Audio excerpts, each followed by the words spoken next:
Hello friends, अगर आप में से कोई इलेक्ट्रिशियन यह वीडियो देख रहा है उसको भी पूरा लास्ट तक देखना चाहिए, क्योंकि काफ़ी लोगों को ये चीज़ पता नहीं होती है। बेसिकली अगर आप यह पैनल बनाना सीख जाते हैं तो आप मंथली 50,000 रुपये कमाई कर सकते हैं, अगर इस तरह के पैनल आप मार्केट के अंदर अपने अपने आदमियों के यहाँ लगाते हो। तो बेसिकली इस वीडियो को पूरा लास्ट तक ज़रूर देखिएगा और हमसे इसी तरह से जुड़े रहें। इस पैनल की ख़ास बात आपको इस वीडियो के अंदर देखने को मिल जाएगी। तो चलिए दोस्तों शुरू करते हैं। सो फ्रेंड्स, पैनल बोर्ड बनाने के लिए इस तरह का लकड़ी का बोर्ड चाहिए जो कि काफ़ी मजबूत होना चाहिए, क्योंकि इसके ऊपर फ्यूज़ वगैरह लगने वाले हैं।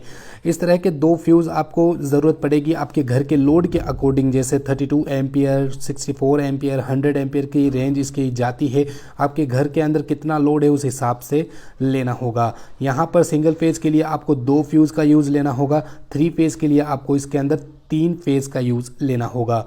इस तरह के होल्डर की भी ज़रूरत पड़ने वाली है। यहाँ पर इसके बगल में एक होल्डर यहाँ पर इंस्टॉल करेंगे, दूसरा होल्डर हम बेसिकली दूसरे फ्यूज़ के पास में इंस्टॉल करेंगे और तीसरा होल्डर आपको इसके सामने, यानी दोनों फ्यूज़ के सामने हम इंस्टॉल करने वाले हैं। तो बेसिकली होल्डर की जगह आप छोटी सी एक एलईडी लाइट भी आती है, वो भी डायरेक्ट लगा सकते हैं, पैनल लाइट बोलते हैं। फिर इस तरह का स्क्रू चाहिए होगा जो कि काफ़ी अच्छा होता है। ये बिना होल किए लकड़ी के अंदर बड़ी आसानी से चला जाता है स्क्रू ड्राइवर की मदद से।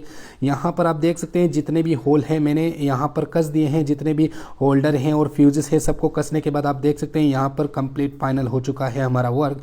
यानी कि अब इसके अंदर हम यहाँ पर कुछ भी नहीं लगाने वाले।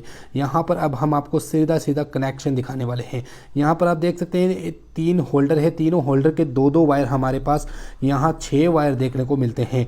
यहाँ पर ग्रीन कलर के 2 वायर हैं, जिनमें से एक होल्डर का एक वायर हम साइड कर देंगे और दूसरा वायर आपके हाथ में होगा। और यहाँ पर जो लाइन है वो मीटर से जो आ रही है लाइन, वो आपको इस होल्डर के साथ में कनेक्ट कर देनी है। ये वायर बेसिकली फेज कनेक्शन है, ये मीटर से आ रहा है, तो इसको बेसिकली इसके साथ में कनेक्ट करके इसे छोड़ देंगे। इस तरीके से कनेक्शन कहाँ होगा मैं आपको आगे बताने वाला हूँ। यहाँ पर दूसरे होल्डर का दूसरा वायर, यानी एक वायर को छोड़ना है और एक वायर को आपको कोई सा भी ले लेना है और इसे भी आप न्यूट्रल के साथ में अच्छे से कनेक्शन कर देंगे। और इसे अब हम आपको बताते हैं कहाँ पे ये दोनों कनेक्शन होंगे। ये दोनों मीटर से आ रहे हैं और दोनों मीटर की जो लाइनें हैं वो आपको फ्यूज़ के अंदर ऐड करनी है होल्डर की वायर के साथ में। तो यहाँ पर आप देख सकते हैं एक वायर हमने न्यूट्रल को कनेक्ट कर दिया है फ्यूज़ के नीचे वाले हिस्से में, और सेकंड वायर हमने सेकंड फ्यूज़ के अंदर ऐड कर दिया न्यूट्रल और फेज। यहाँ पर यह दोनों हमारे मीटर के अंदर जाने वाले वायर हैं, इन दोनों को हम बाद में कनेक्शन करेंगे। तो यहाँ पर अब हम आपको बताते हैं होल्डर के जो एक एक वायर बचे हैं हमारे पास, यह दोनों वायर कहाँ पे जॉइंट होंगे। यहाँ पर हमारे पास एक और होल्डर है, इस होल्डर का एक वायर आपको ले लेना है और इस होल्डर के वायर से मैच कर देना है इस तरीके से। इसी तरह दूसरा होल्डर भी यही कनेक्शन करना है, यानी इस होल्डर का ग्रीन वायर उस होल्डर से कनेक्शन कर देना है। तो अब आप देख सकते हैं यहाँ पर दोनों वायर कंप्लीट हो चुके हैं। ये दोनों कहाँ पे जुड़ेंगे, सबसे पहले हम घर का कनेक्शन करते हैं, यानी कि जो हमारे घर से जो लाइन आ रही है न्यूट्रल और फेज। तो यहाँ सबसे पहले हम घर का आउटपुट लोड हम कनेक्शन करने वाले हैं, यहाँ पर न्यूट्रल और फेज दोनों को कनेक्शन करने के बाद अब ये दोनों कनेक्शन कहाँ पे होंगे बेसिकली आपको पता चल ही गया होगा। तो फ्रेंड्स, न्यूट्रल वाले फ्यूज को न्यूट्रल के ऊपर वाले एरिया में कनेक्ट करना है और फेज वाले एरिया को फ्यूज़ के ऊपर वाले हिस्से में कनेक्ट करना है। यानी कि न्यूट्रल और फेज़ हमने यहाँ पर कस दिया है और यहाँ से हमारा आउटपुट चलेगा और यहाँ पर कनेक्शन जो है 100% प्रॉपर वायरिंग हो चुकी है। यानी कि अब इसकी टेस्टिंग की बारी है, हम किस तरह से इसकी टेस्टिंग करेंगे। सबसे पहले हम मीटर को ऐड करेंगे। यहाँ पर आपको दिखाया जा रहा है आपके घर के बाहर जो लगा हुआ है वो मीटर, उसके अंदर आपके घर की जो लाइन जा रही है वो फेज़ की जगह है फेज़, न्यूट्रल की जगह है न्यूट्रल। यहाँ पर आप देख सकते हैं न्यूट्रल और फेज़ मैंने कनेक्शन कर दिया है और यहाँ पर बिल्कुल फाइनल हो गया है। अब यहाँ पर मैं आपको दिखाता हूँ ये मीटर जो है चालू हो चुका है। अब यहाँ पर इंडिकेटर की जरूरत पड़ेगी, तो 0.5 वॉट का ये एलईडी इंडिकेटर है, इसको आप यहाँ पर इंस्टॉल कर दें एक होल्डर के अंदर और दूसरा बल्ब आपको दूसरे होल्डर के साथ में ऐड कर देना है इस तरीके से, यानी कि फ्यूज के साथ में ऐड कर देना है। अब यहाँ पर इस तरह का फ्यूज आपको देखने को मिलता है, इसके साथ ही ये ऊपर का ग्रिप आता है, इसको भी आप इसके अंदर ऐड कर दें और यहाँ पर इसका जो वायर है वो इस अपने हिसाब से यानी एम्पेयर के हिसाब से इसका वायर बांधना है। और यहाँ जो सप्लाई है वो आगे चल गई है और यह जो बल्ब है ये हमारे घर का लोड दर्शाएगा, यानी कि यह इंडिकेट कर रहा है कि हमारा घर का जो लोड है वो चल रहा है।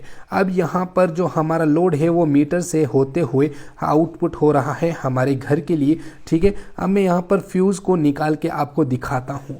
तो यहाँ पर अभी लाइट चल रही है। अब बेसिकली यहाँ पर फ्यूज़ उड़ाने की बारी आती है। तो जैसे ही हमारा फ्यूज़ उड़ता है तो हमें पता चल जाता है कि कौन सा फ्यूज़ ब्रेक हुआ है। जैसे ही फ्यूज़ उड़ता है यहाँ पर इंडिकेशन जो है चालू हो जाती है। जैसे ही हम फ्यूज़ को वापस से ऐड करते हैं तो यहाँ पर इंडिकेटर बंद हो जाता है। सेकंड फ्यूज़ की बात करें तो ये सेकंड फ्यूज़ भी इसी तरह से इंडिकेट कर रहा है, यानी कि हमारा मिशन जो है काफ़ी शानदार सक्सेसफुल हुआ है। अच्छे तरीके से हम आपको समझाते हैं। तो यहाँ पर आप देख सकते हैं ये मीटर है, मीटर से जो लाइन है वो हमारे बल्ब तक जा रही है, यानी कि हमारे घर का जो लोड है वो यहाँ से चल रहा है, ठीक है। आउटपुट चल रहा है बड़ी आसानी से। अब आपको पता नहीं है कि कौन सा फ्यूज़ आपके घर का उड़ गया है, तो आपको इंडिकेटर मिल जाएगा इस तरह से। जैसे ही फ्यूज़ मैं उड़ाता हूँ तो इंडिकेटर बता देगा कि हाँ यही फ्यूज़ उड़ा है, तो हमें यही फ्यूज़ रिपेयरिंग करना है। रिपेयरिंग करने के बाद वापस डालते हैं। दूसरे फ्यूज़ की बात कर ली जाए तो यहाँ पर दूसरा फ्यूज़ भी इंडिकेट कर रहा है फेज़ वाला फ्यूज़ उड़ चुका है।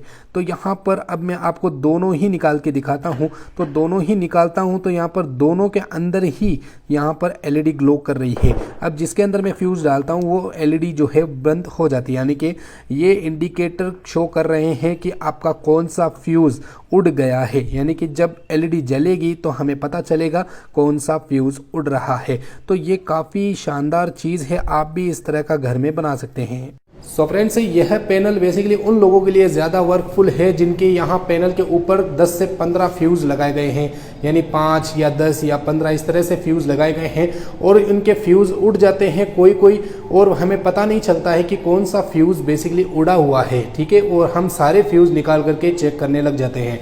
तो अगर यह सिस्टम आप लगा लेते हैं 10 से 15 फ्यूज़ वाले पैनल में तो आपको ज़रूर पता चल जाएगा कि कौन सा फ्यूज़ बेसिकली उड़ा हुआ है और उसी को ही आप रिपेयरिंग कर सकते हैं। तो यह फ़ायदा हो सकता है इस सिस्टम से, और इस सिस्टम से आपका इलेक्ट्रिसिटी का बिल बिल्कुल ज़ीरो ही रहेगा, क्योंकि ये जो बल्ब है ये फ्यूज़ उड़ने के बाद ही जलेंगे। फ्यूज़ जब आप वापस सही कर दोगे तो बिल्कुल भी ये बल्ब जो है जलेंगे नहीं और आपके इलेक्ट्रिक का जो बिल है वो भी नहीं आएगा। तो चलिए दोस्तों, वीडियो अगर आपको अच्छी लगी है तो हमसे जुड़े रहें। चलिए अगले नेक्स्ट वीडियो में हम मिलते हैं।